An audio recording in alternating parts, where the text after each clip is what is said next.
जो दो algebraic methods है उसके बाद जो थर्ड और लास्ट मेथड हम लोग की वो है मेथड ऑफ क्रॉस मल्टीप्लिकेशन। ठीक है, और ये जो हम लोग का मेथड ऑफ क्रॉस मल्टीप्लिकेशन है इसे हम लोग सारे के सारे जो केसेस है उसमें अप्लाई कर सकते हैं। ठीक है, और ये मेथड काफ़ी हद तक बहुत ईजी भी है।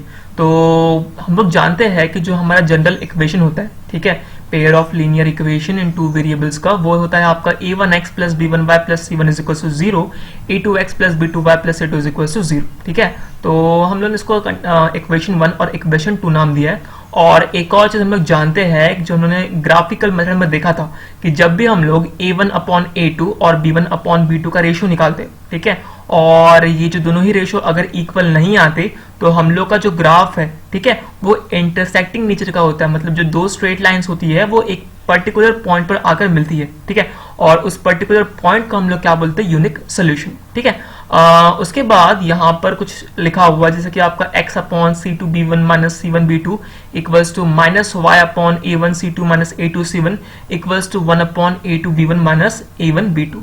एक्चुअली में ये फॉर्मूला है जो हम लोग यूज करने वाले हैं, और ये फॉर्मूला कहाँ से आया अगर आपको जानना है तो उसके लिए मैं एक और वीडियो पोस्ट कर दूंगा। ठीक है, और वैसे तो एग्जाम पॉइंट ऑफ व्यू से हम लोग के लिए सिर्फ और सिर्फ ये फॉर्मूला इंपॉर्टेंट है, तो फिलहाल हम लोग इस वीडियो में सिर्फ और सिर्फ फॉर्मूले पर ही बात करेंगे। ठीक है, तो ये वाला जो फॉर्मूला है जो कि ऊपर दिया हुआ है इसको लर्न करना थोड़ा मुश्किल पड़ता है, इसलिए इसका एक इजी सोल्यूशन भी है। ठीक है, तो वो इजी सोल्यूशन है ये। ठीक है, तो सबसे पहले हम लोग क्या लिखेंगे, जो तीनों ही वेरिएबल्स मतलब जो दो वेरिएबल्स हम लोग यूज करने वाले हैं, ठीक है, x equals to minus of y equals to 1। ठीक है, तो सबसे पहले आपको क्या करना है, तीन चीजें लिखनी है। पहली है आपकी x उसकी equals to minus y equals to 1। ठीक है, अब x के नीचे हम लोग लिखेंगे वो कोएफिशिएंट जो x में नहीं आ रहे। ठीक है, x के साथ कौन कौन से कोएफिशिएंट आ रहे, a1 और a2 आ रहा है। ठीक है, लेकिन हम लोग a1 a2 को यूज नहीं करेंगे, हम लोग यूज करेंगे b1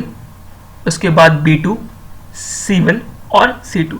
इन शॉर्ट आपको x के नीचे लिखने हैं वो कोएफिशिएंट जो x के साथ नहीं है। सिमिलरली माइनस y के नीचे आप लिखोगे वो कोएफिशिएंट जो y के साथ नहीं है, मतलब a1 a2 c1 c2।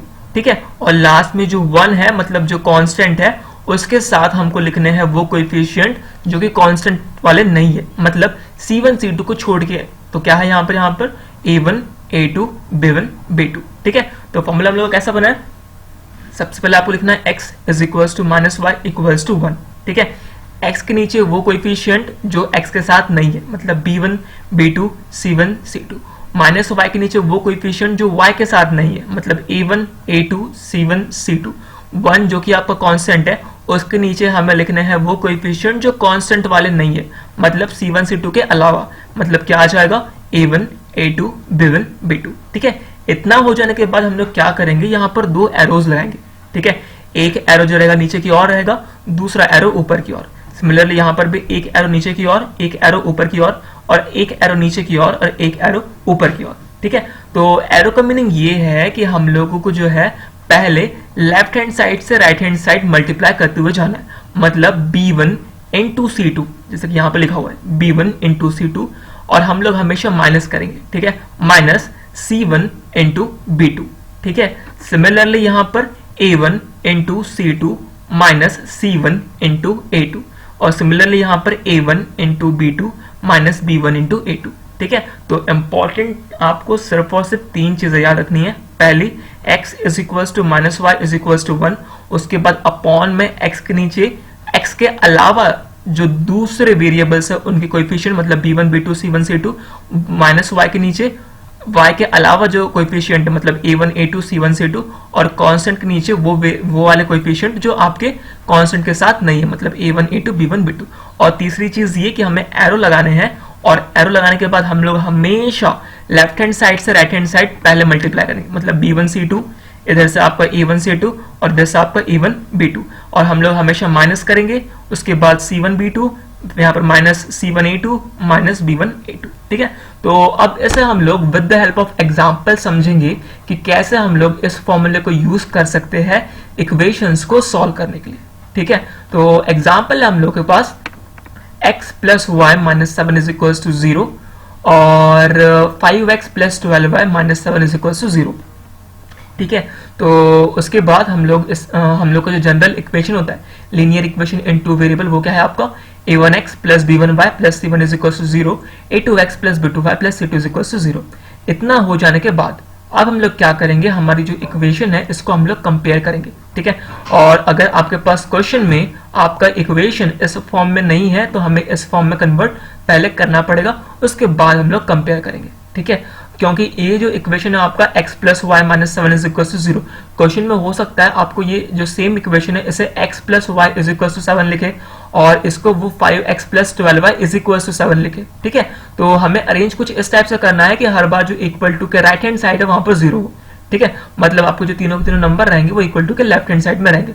मतलब जो हम लोग का जनरल फॉर्म होता है उस फॉर्म में हमको हमारी इक्वेशन को कन्वर्ट करना है, ठीक है।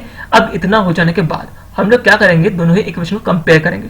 कंपेयर करने के बाद a1 का जो वैल्यू है कितना मिलेगा आपको 1, b1 का वैल्यू आपको कितना मिलेगा अगेन 1, c1 का वैल्यू आपको कितना मिलेगा -7, ठीक है। सिमिलरली a2 का वैल्यू आपको मिलेगा 5, b2 का वैल्यू आपको मिलेगा 12 और c2 का वैल्यू आपको मिलेगा -7, ठीक है। तो इस टाइप से आपको जैसे ही a1, a2, b1, b2, c1, c2 मिल जाए उसके बाद हम लोग हमारा फॉर्मूला लिखेंगे। हम लोग का फॉर्मूला क्या होता है, x equals to -y equals to 1। उसके बाद x के नीचे हमें वो कोएफिशिएंट यूज करने हैं जो x के साथ नहीं है, मतलब b1, b2, c1, c2, ठीक है।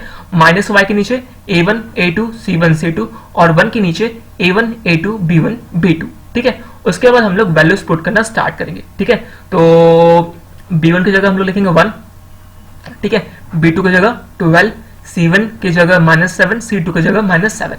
सिमिलरली a1 की जगह 1, a2 की जगह 5, c1 की जगह -7, c2 की जगह -7। सिमिलरली a1 की जगह 1, a2 की जगह 5, b1 की जगह 1, b2 की जगह 12। इतना हो जाने के बाद अब हम लोग क्या करेंगे, मल्टीप्लाई। और मैंने आपको पहले ही बताया था कि हम लोग मल्टीप्लिकेशन लेफ्ट से राइट जाते हैं, ठीक है। मतलब डाउनवर्ड वाला मल्टीप्लिकेशन पहले हर बार और अपवर्ड वाला मल्टीप्लिकेशन बाद में। डाउनवर्ड जो एरो है उसका मल्टीप्लिकेशन पहले होगा, अपवर्ड एरो का मल्टीप्लिकेशन बाद में होगा।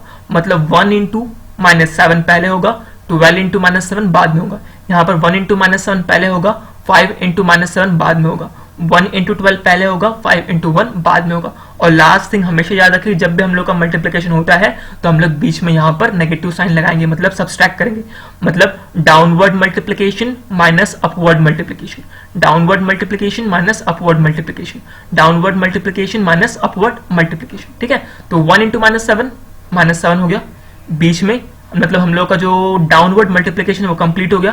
फिर माइनस का साइन, अब हम लोग करेंगे अपवर्ड मल्टीप्लिकेशन, मतलब 12 इंटू -7 जो कि होता है आपका -84, ठीक है। सिमिलरली -y अपॉन 1 इंटू -7 होता है आपका -7, बीच में माइनस का साइन, 7 इंटू 5 होता है -7 इंटू 5 होता है आपका -35, ठीक है। सिमिलरली 1 अपॉन 1 इंटू 12 होता है आपका 12, ठीक है, माइनस 5 इंटू 1 होता है आपका 5, ठीक है। तो हम लोगों ने डाउनवर्ड मल्टीप्लिकेशन को पहले परफॉर्म किया, अपवर्ड मल्टीप्लिकेशन को बाद में परफॉर्म किया और बीच में उन्होंने क्या लगाया, माइनस साइन, ठीक है। अब उसके बाद x अपॉन -7, माइनस माइनस हो गया यहाँ पे plus, +84 is equal to -y, ठीक है, अपॉन में -7 minus minus again plus, +35 equals to 1 upon 12 minus 5 होता है आपका 7, ठीक है।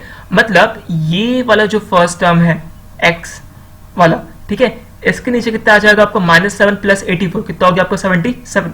सिमिलरली -y अपॉन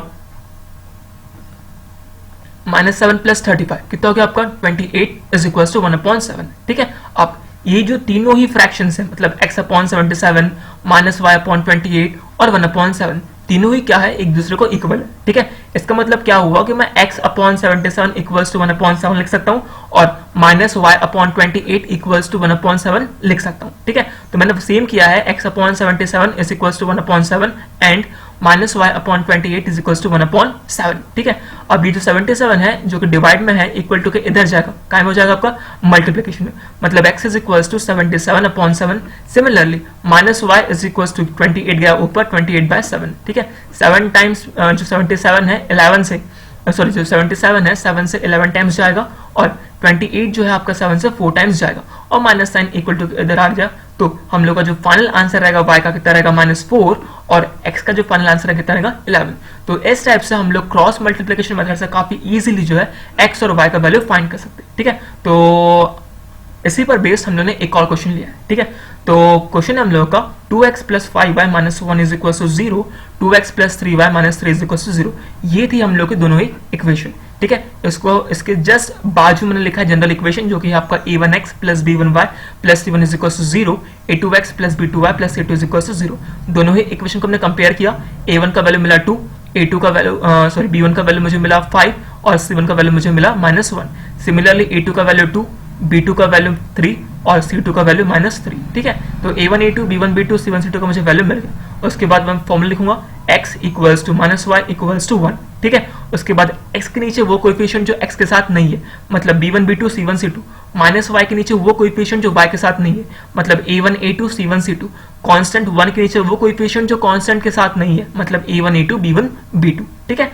अब इसके बाद हम लोग वैल्यूज पुट करेंगे। b1 की जगह 5, b2 की जगह 3, c1 की जगह -1, c2 की जगह -3, a1 की जगह 2, a2 की जगह 2, c1 की जगह -1, c2 की जगह -3, ठीक है। a1 की जगह 2, a2 की जगह 2, उसके बाद b1 की जगह 5 और b2 की जगह 3, ठीक है। उसके बाद downward multiplication minus upward multiplication, downward multiplication minus upward multiplication, downward multiplication minus upward multiplication, ठीक है। 5 इंटू -3 कितना हो गया? -15, ठीक है। यहाँ -15 लिखा मैंने। माइनस 3 इंटू -1 कितना हो गया आपका? -3 इक्वल्स टू, उसके बाद 2 इंटू -3 कितना हो गया आपका? -6 माइनस, उसके बाद 2 इंटू -1 कितना हो गया आपका? -2, ठीक है। सिमिलरली 2 इंटू 3 हुआ 6 माइनस 2 इंटू 5 कितना हुआ? 10, ठीक है। अब -15 प्लस 3 -12 हो गया, -6 प्लस 2 कितना हो गया आपका? -4 और 6 माइनस 10 कितना हो गया आपका? -4, ठीक है। अब x upon -12 is equal to 1 upon -4 आ जाएगा और -y upon -4 is equal to भी 1 अपॉन -4 आ जाएगा, ठीक है। अब ये जो -12 है ऊपर गया +12, -12 जो इधर डिवाइड में है इक्वल टू के इधर गया मल्टीप्लाई में हो जाएगा, ठीक है। तो x is equal to -12 upon -4। Similarly -y is equal to क्या हो गया? -4 अपॉन -4। तो माइनस माइनस कैंसिल, 4 3 12, x का वैल्यू मुझे मिला 3 और -y इज इक्वल टू 1, मतलब y का वैल्यू कितना हो गया?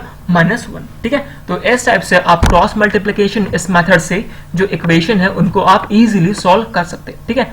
अब इसके बाद जो एक टॉपिक है इसमें जो बच गया है वो है आपका कंडीशन फॉर सॉल्वेबिलिटी या फिर कंडीशन ऑफ कंसिस्टेंसी। मतलब इस पर भी आपको कुछ क्वेश्चंस आते हैं जो कि आपके एग्जाम पॉइंट ऑफ व्यू से काफी इंपॉर्टेंट है, तो इस पर भी हम लोग थोड़ा देख लेते हैं, ठीक है। तो मैंने यहाँ पर 3 इक्वेशंस जो है या फिर 3 केसेस लिए हैं। पहला केस है 2x plus y is equal to 5, 3x minus 2y is equal to 4, ठीक है। उसके बाद सेकंड केस है 3x plus 4y equal to 12, 6x plus 8y is equal to 4 और थर्ड केस है 2x minus 3y is equal to 5, 4x minus 6y is equal to 9। तो basically फिलहाल ये जो है आपका जनरल फॉर्म में नहीं है, बट स्टिल हम लोग समझ लेते हैं कि इस पर से हमें किस टाइप के क्वेश्चन आ सकते हैं, ठीक है। तो कंडीशन फॉर सॉल्वेबिलिटी का सिंपल मतलब होता है कि हमें इक्वेशंस को देख के बताना है कि क्या हम लोग इस इक्वेशन को सॉल्व कर सकते हैं, ठीक है। अगर इक्वेशन को हम लोग सॉल्व कर सकते हैं तो इसका जो सोल्यूशन है वो कैसा होगा? यूनिक होगा या फिर इनफाइनाइटली मैनी होगा या फिर इसका सोल्यूशन एग्जिस्ट करेगा ही नहीं, ठीक है। तो अब यहाँ पर तो फर्स्ट केस में अगर आप x इज इक्वल टू 2 और y is equal to 1 put करते हैं तो जो आपका लेफ्ट हैंड साइड है और जो राइट हैंड साइड है वो आपका इक्वल आ जाएगा। कहने का मतलब ये कि x इज इक्वल टू 2 और y इज इक्वल टू 1 ये इकलौता ऐसा सॉल्यूशन है जो दोनों ही इक्वेशन को सेटिस्फाई करेगा, ठीक है। सिमिलरली अगर मैं केस 2 में जाता तो केस 2 में x is equal to 1, y is equal to -1/4, ठीक है। ये जो सेट है x और y वैल्यू का ये इस इक्वेशन को सेटिस्फाई करेगा। Similarly x is equal to -2 और y इज इक्वल टू 2 ये सेट भी जो है इस दोनों ही इक्वेशन को सेटिस्फाई करेगा। Similarly x is equal to 6 और y इज इक्वल टू -4 ये सेट भी जो है x और y की वैल्यूज का इस इक्वेशन को सेटिस्फाई करेगा। और ऐसी बहुत सारी वैल्यूज है x और y की जो इस इक्वेशन को सेटिस्फाई करेगी। कहने का मतलब ये कि जो दोनों ही इक्वेशन है इसके लिए काफी सारे सॉल्यूशंस एग्जिस्ट करते हैं, मतलब इनफाइनाइटली मैनी सॉल्यूशंस। जबकि जो पहला केस था उसमें सिर्फ और सिर्फ आपका एक ही सेट जो था वैल्यू का वो इक्वेशन को सेटिस्फाई कर रहा था, मतलब इसका जो सॉल्यूशन रहेगा कैसा रहेगा? यूनिक सॉल्यूशन रहेगा। और थर्ड केस जो है आपका जो दो इक्वेशन गिवन है वो है आपका 2x minus 3y is equal to 5, 4x minus 6y is equal to 9, ठीक है। तो इन दोनों ही इक्वेशन के लिए x और y की ऐसी कोई भी वैल्यू नहीं है जो इस इक्वेशन को सेटिस्फाई करे, मतलब इन दोनों ही इक्वेशन का सॉल्यूशन एग्जिस्ट नहीं करेगा, ठीक है। अब हम लोग जानते हैं कि जब भी यूनिक सॉल्यूशन आता है, ठीक है, तो उस टाइम पे जो ग्राफ होता है वो कैसा होता है आपका? इंटरसेक्टिंग इन नेचर, मतलब जो दो स्ट्रेट लाइन होती है वो सिर्फ और सिर्फ एक पॉइंट पर आकर इंटरसेक्ट करती है। तो मैंने यहाँ पर यही लिखा है कि graph will be intersecting in nature. उसके बाद हम लोग जानते हैं कि जब भी इनफाइनाइटली मैनी सॉल्यूशंस होते हैं तो उस टाइम पे जो दो लाइंस होती है एक दूसरे को क्या करती है, कोइंसाइड करती है, ओवरलैप करती है। और जब भी आपका सॉल्यूशन जो है एग्जिस्ट नहीं करता तो उस टाइम पे जो ग्राफ होता है वो कैसा होता है आपका, नॉन इंटरसेक्टिंग या फिर दो पैरेलल लाइंस। ठीक है, अब जब भी आपका ग्राफ इंटरसेक्टिंग इन नेचर हो या फिर उसका सॉल्यूशन अगर यूनिक हो, ठीक है, तो हम लोग बोलते हैं कि system of equation is consistent. ठीक है, सिमिलरली अगर इनफाइनाइटली मैनी सॉल्यूशंस है और ग्राफ आपका कोइंसिडेंट है तो अगेन हम लोग क्या बोलते हैं कि system of equation is consistent. ठीक है, और अगर इक्वेशन आपका सॉल्वेबल नहीं है, मतलब कोई भी सॉल्यूशन एग्जिस्ट नहीं करा, तब हम लोग उस सिस्टम ऑफ इक्वेशन को क्या बोलते हैं, इनकंसिस्टेंट। ठीक है, तो इसी को हम लोगों ने कंसिस्टेंसी कहा है कि मतलब कोई इक्वेशन जो मतलब जो सिस्टम ऑफ इक्वेशन है वो कंसिस्टेंट है, मतलब सॉल्यूशन एग्जिस्ट कर रहा है, या फिर इनकंसिस्टेंट है, सॉल्यूशन एग्जिस्ट नहीं कर रहा। ठीक है, तो इसी पर बेस्ड हम लोगों ने कुछ और क्वेश्चंस भी देखे थे हम लोग के प्रीवियस लेक्चर्स में कि अगर a1/a2 is not equals to b1/b2 आता है तो जो आपका सिस्टम होता है वो कंसिस्टेंट होता है। ठीक है, सिमिलरली अगर a1/a2 is equals to b1/b2 is equals to c1/c2 आता है तो अगेन आपका जो सिस्टम होता है कैसा होता है, कंसिस्टेंट होता है। ठीक है, और लास्ट में अगर a1/a2 is equals to b1/b2 आ रहा है बट ये रेशियो अगर c1/c2 के इक्वल नहीं आता, ठीक है, तो हम लोग क्या बोलते हैं, सिस्टम क्या है आपका, इनकंसिस्टेंट है। ठीक है, तो इस पर बेस्ड कुछ क्वेश्चंस है, ठीक है, जो कि हम लोग को नॉर्मली दिखने मिलते हैं, जैसे find the value of k for which the system is consistent, या फिर find the value of k for which the given system of equation is inconsistent. ठीक है, तो इस टाइप के जो क्वेश्चंस है हम लोग के नेक्स्ट लेक्चर में देखेंगे, और उसके बाद हम लोग का लास्ट टॉपिक स्टार्ट होगा, ठीक है, इस चैप्टर का, वो है वर्ड प्रॉब्लम्स। ठीक है, कि जो वर्ड प्रॉब्लम्स हमको पूछे जाते हैं इस चैप्टर पर बेस्ड, और स्पेशली जो लास्ट यहाँ पर जो वर्ड प्रॉब्लम है जो कि आपका बोर्ड पर आता है, ठीक है, अपस्ट्रीम और डाउनस्ट्रीम, वो आपको हर बार एग्जाम में आता है, जो कि आपको काफी इंपॉर्टेंट है। ठीक है।